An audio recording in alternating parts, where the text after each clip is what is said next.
Rapport 2024 de l'ITIO Mali, où vont les revenus générés par les ressources extractives? À travers une campagne de sensibilisation destinée à la presse, l'organisation a présenté les mécanismes mis en place pour renforcer les retombées du secteur au profit des populations. À chaque fois qu'on se retrouve pour une activité autour du secteur extractif, la fameuse question arrive, l'or brille-t-il pour le Malien? Je crois que la vraie question, c'est jusqu'où sa lumière arrive-t-elle?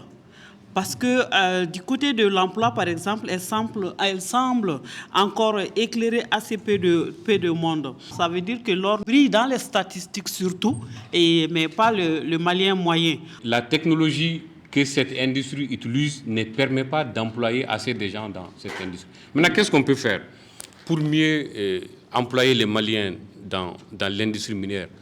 Ça y est, sa réponse, c'est la loi sur le contenu local. Les fruits, les volailles, les marchés de volailles et autres, si nous sommes en tout cas dans des entreprises formelles, vous pouvez créer plus d'emplois que la mine.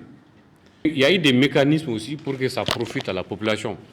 Vous prenez le nouveau code minier, en plus des impôts et taxes qu'on verse au gouvernement.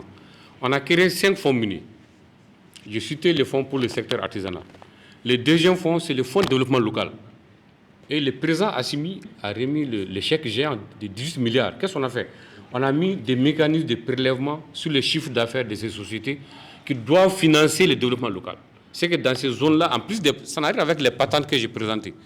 Et là, le code a mis aussi des garde-fous. C'est-à-dire que cet argent, on ne le prend pas pour acheter des voitures ou bien voilà, pour dire non, j'ai construit un siège pour la mairie. Non. Ça va dans des secteurs d'intervention stratégique, comme l'eau. Les gens n'ont pas d'eau à boire, il faut leur donner.